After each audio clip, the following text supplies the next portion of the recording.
The terms state and nation are often used in various contexts, but are they really the same?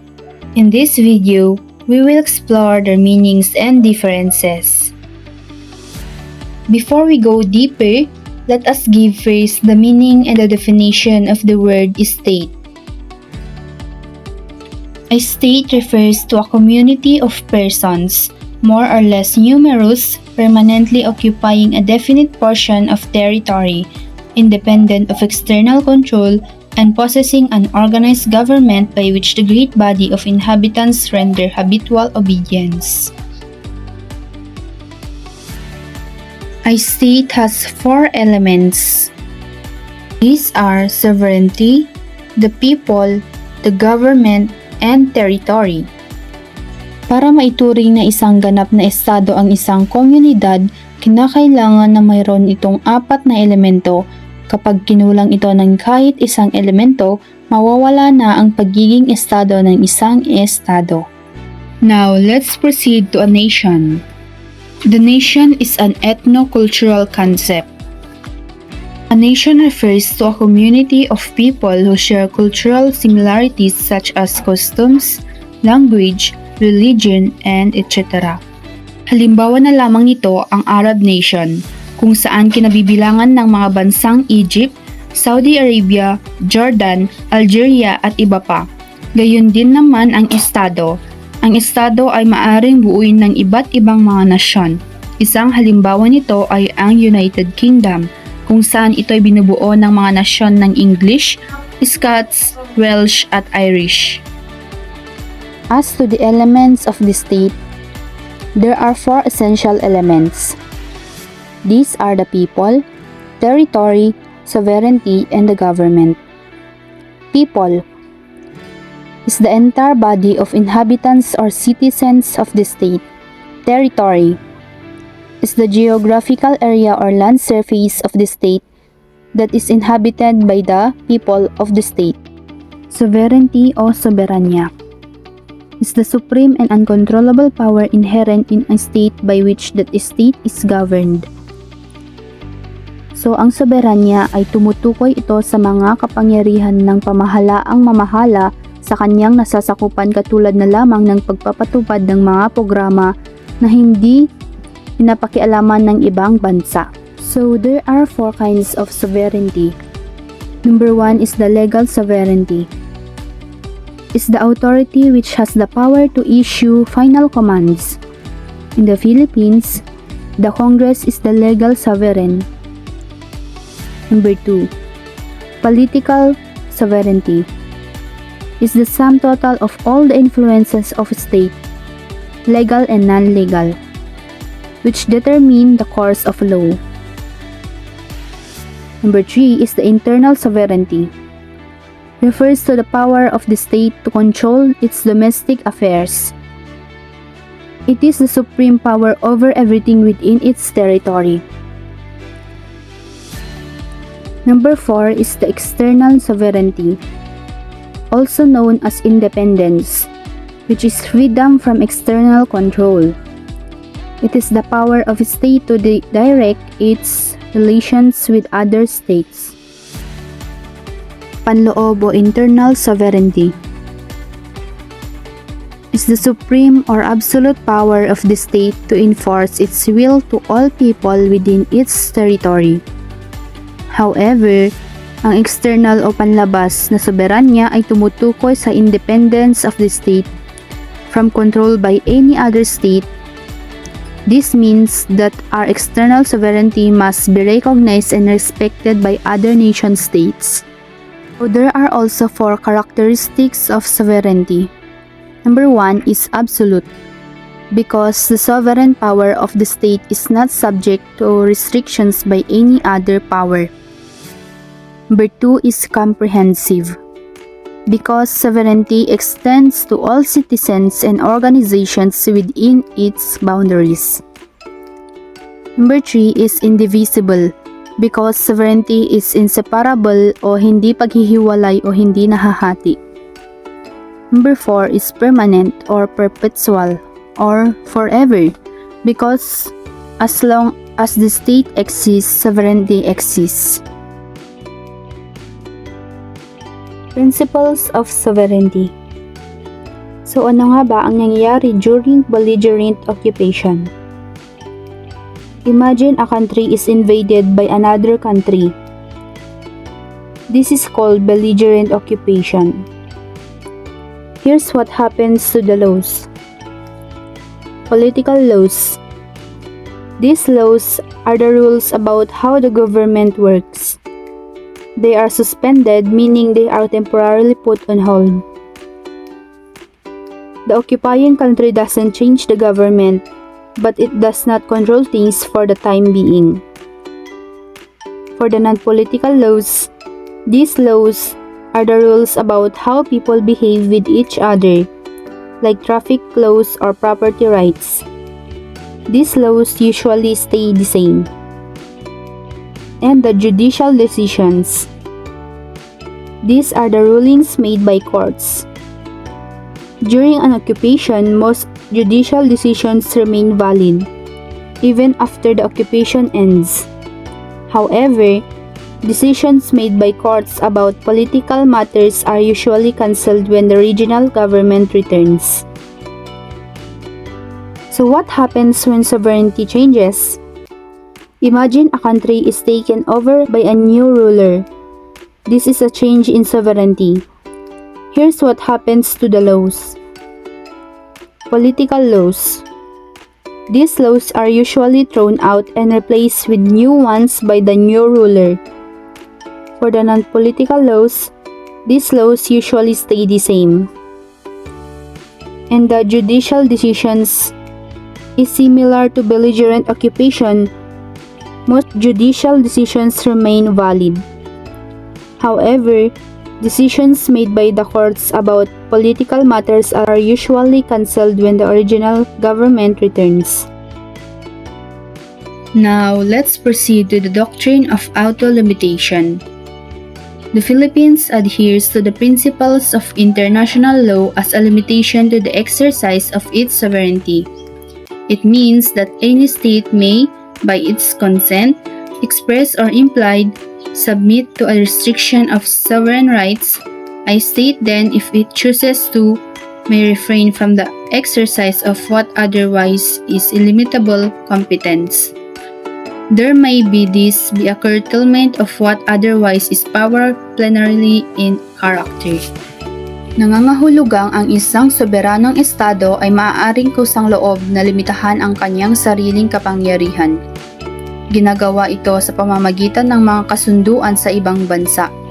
Halimbawa, ang Pilipinas ay naglilimita ng kanyang soberanya sa pamamagitan ng pagsunod sa mga internasyonal na batas, tulad ng United Nations Charter.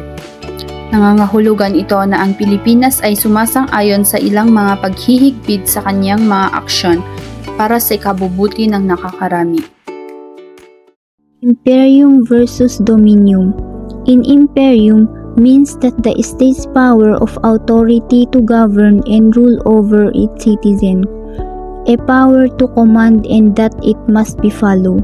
This involves maintaining peace and order, implementation and passing of the law, defending against foreign invasion, and other more about governance power to command. Example were the military commanders, and about political leaders' authority. Dominium is the act of state of having ownership, control, or domination over territories, resources, assets, or properties, encompassing possession, management, and exploitation, like tax and corruption. Principle of jus post millennium. It is the right that had been suspended during the occupation that shall automatically become effective again after the occupation. A principle of international law that addresses the restoration of property, rights, and status after an occupation. For instance, a war or other destructive events. Example is the Marawi siege.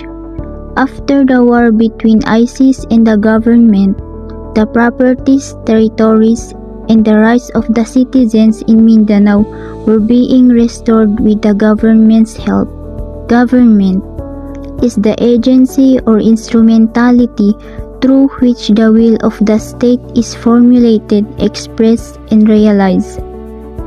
Government is an institution that has the control over the citizen that it governs. The Philippines government is a term that refers to the corporate governmental entity of the Philippines through which the function is to rule and govern the Philippines for the betterment of its citizen, making sure that peace shall prevail to Philippines. In the national scale of the Philippines government, it refers to policies, programs, and initiatives that cover the entire country, addressing national issues and concerns through coordinated efforts. Significant funding and nationwide implementation, like laws, anti-drugs, national health programs, includes vaccination, infrastructure development, includes roads and bridges. In the local government, it refers to the policies, programs, and initiatives implemented by the local government unit to address specific regional or community level issues within the provinces, cities, municipalities, and barangays, like clean-up drive of barangay for cleanliness, curfew ordinance especially to minors, waste segregation ordinance, anti-burn policy, and many more. Government versus administration. In government refers to the institution that has the power of authority for decision-making to control the people that they govern. In administration, it refers to the management of the people or peoples that is currently involved in ruling an institution or the government. Classification of government on the basis of legitimacy. De jure government, a government recognized by law, constitution, or international community holding official authority and legitimacy. Getting justice by the process of the law, the criminal were put behind bars, sentenced by the law according to what he or she has done. De facto government, a government exercising actual control and power, often without legal or constitutional basis, but accepted as authoritative by citizens or international bodies. Like tribal conflict, the justice is being done by the tribes of the victim to revenge, in short, getting justice in their own way they wanted to. 3 kinds of de facto government. First, the government that gets possession and control by force or by majority, the rightful legal government, and maintains itself against the will of force. Second, government that is established and maintained by invading military forces as an independent government by the inhabitant of a country who rise in insurrection against the parent state. In other words, a government that uses the power of the military in governing as its power to rule. Third, government as paramount force, which is established and maintained by military forces who invade and occupy a territory of enemy in the course of war. Function of government. The governmental constituent prioritizes public well-being and essential services.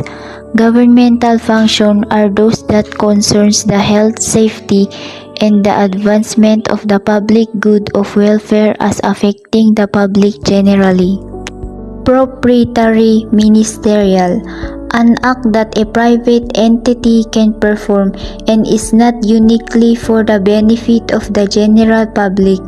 Type of government that was granted by the Crown to an individual, giving them powers of legislation that were previously held by the owner of a country. Examples: the generals under military forces where they can just order their men to do something just for their own benefit caused by the power and position they hold.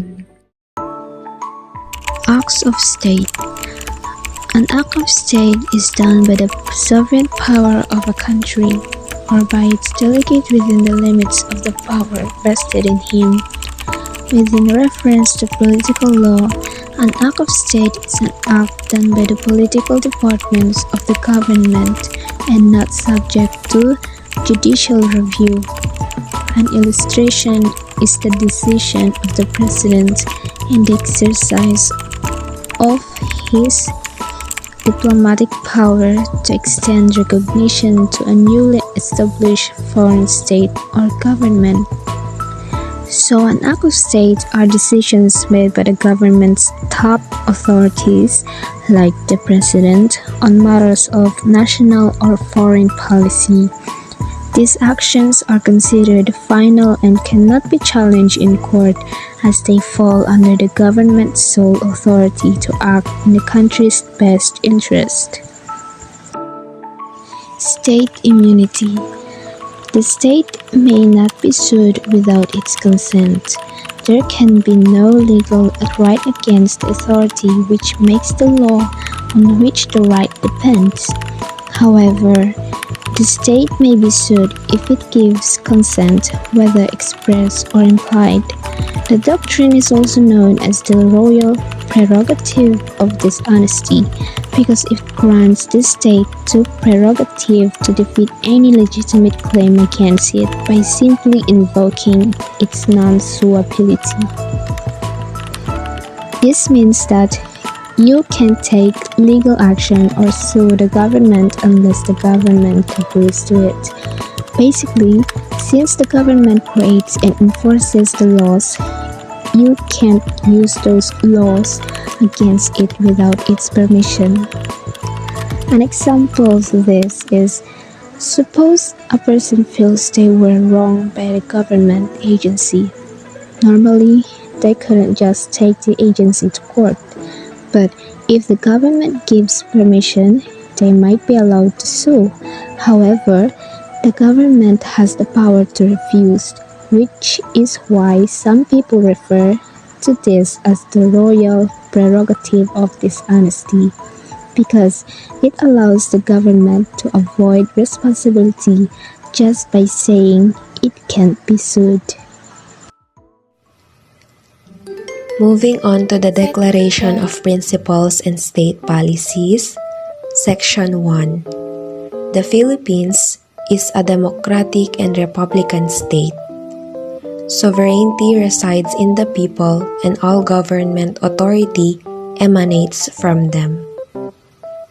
A democratic state is a participatory democracy in which people act directly, incorporating aspects of direct democracy, such as initiatives and referenda. It commemorates the February Revolution and symbolizes the re-establishment of freedom through direct action. A republican state is a form of representative government run by and for the people, with representatives elected to provide representation and renewal. There are manifestations of republicanism. First is ours is a government of laws and not of men. Second, rule of majority, plurality in elections. Third, Bill of Rights. Fourth, legislature cannot pass irrepealable laws. Fifth, the separation of powers.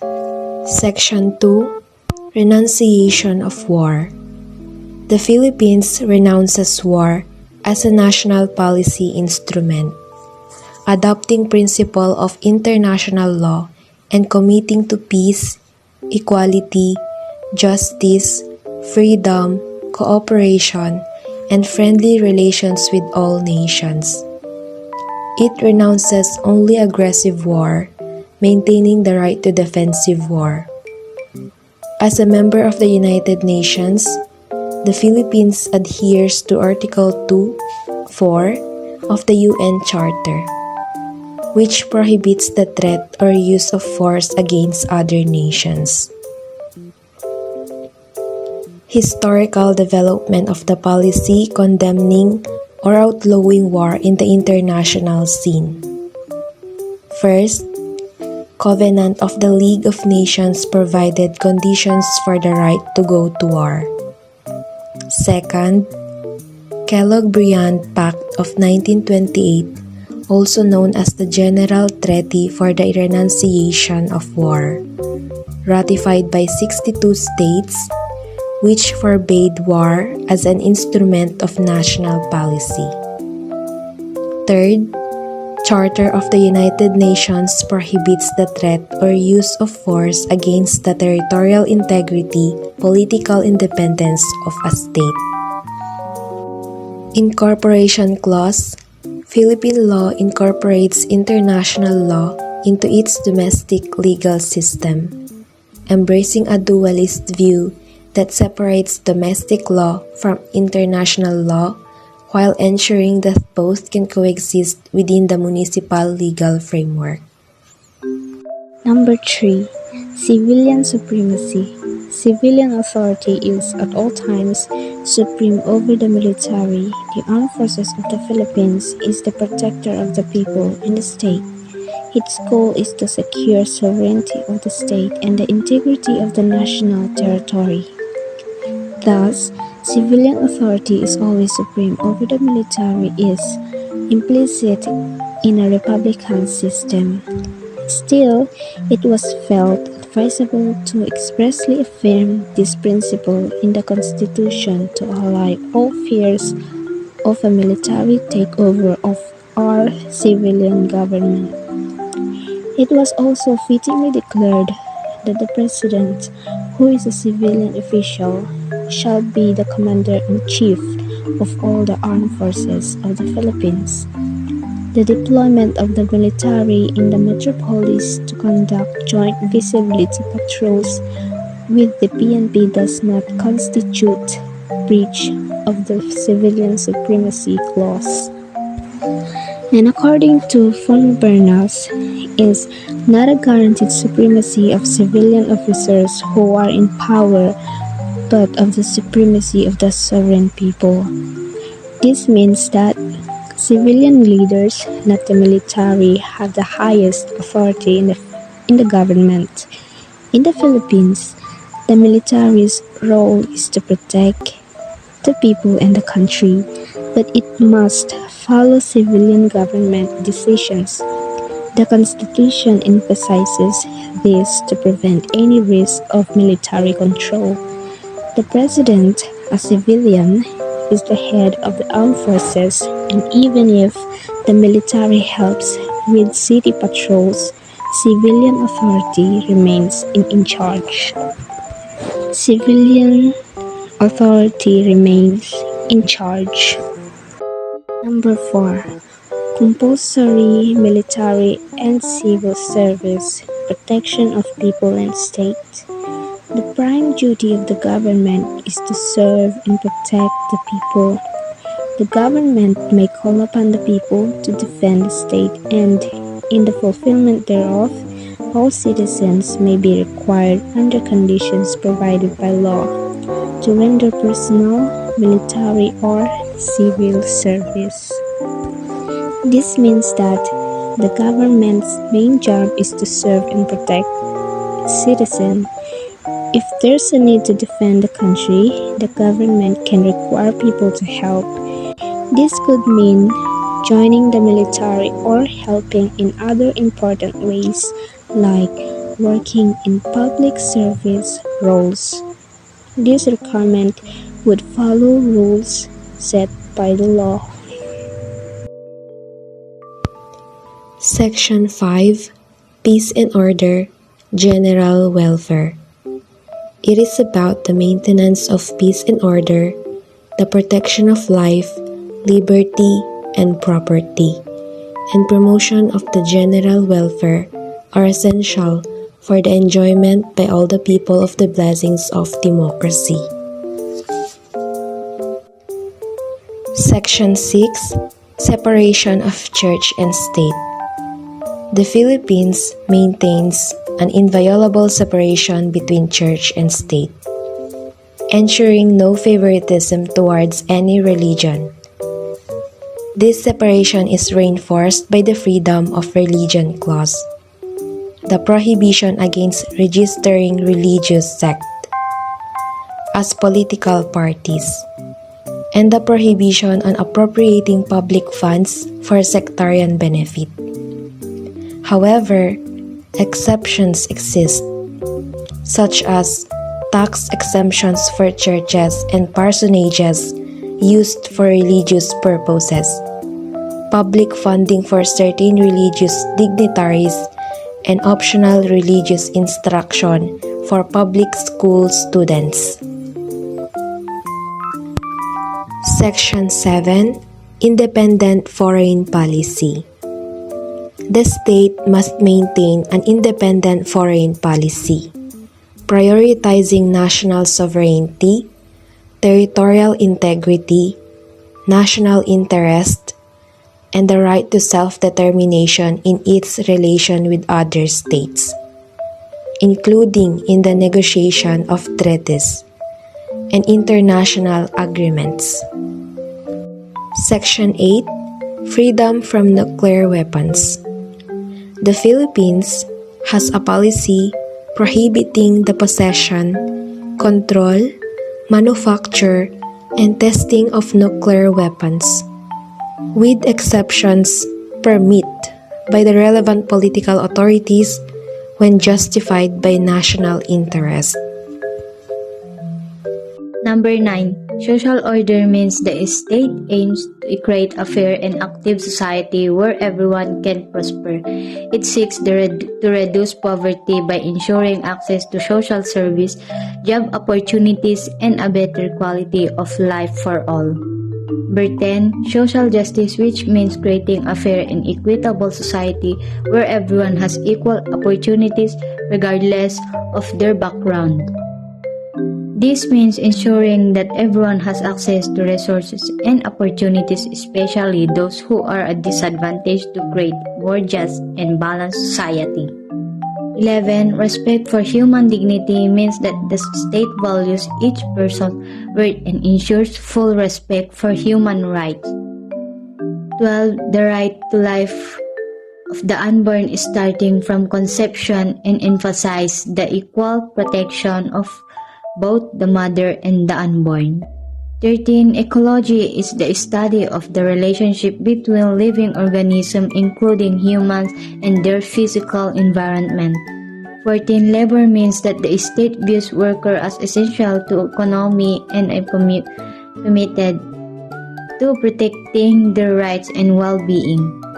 Agrarian reforms means that the state supports rural development by redistributing land to farmers either individually or collectively to ensure fair access and improve agricultural productivity. Number 15. Agrarian reform. The state shall promote comprehensive rural development and agrarian reform. The policy of agrarian reform allows the actual distribution of land individually to farmers, beneficiaries, or collectively in consonance with Section 4, Article 13. The implementation of agrarian reforms proceeded at a very slow pace. This was due to the lack of political will. The redistribution of land was also very slow. Comprehensive Agrarian Reform Law, Philippines, the Republic Act No. 6657, alternatively called the Comprehensive Agrarian Reform Law, was signed by President Corazon C. Aquino on 10th June 1988. The Comprehensive Agrarian reform law is responsible for the implementation of the Comprehensive Agrarian Reform Program, or CARP, in the Philippines. The law focuses on industrialization in the Philippines together with social justice. CARP is the Philippine state policy that ensures and promotes welfare of landless farmers and farm workers, as well as elevation of social justice and equity among rural areas. Section 16. Local Autonomy. The state shall ensure the autonomy of local governments. Under the 1987 Constitution, local autonomy simply means decentralization, and does not make the local governments sovereign within the state or an imperium in imperio. Decentralization of administration is merely a delegation of administrative powers to the local government unit. In order to broaden the base of governmental powers, decentralization of power is abdication by the national government of governmental powers. Even as it is recognized that the Constitution guarantees autonomy to the local government units, the exercise of local autonomy remains subject to the power of control by Congress and the power of general supervision by the President.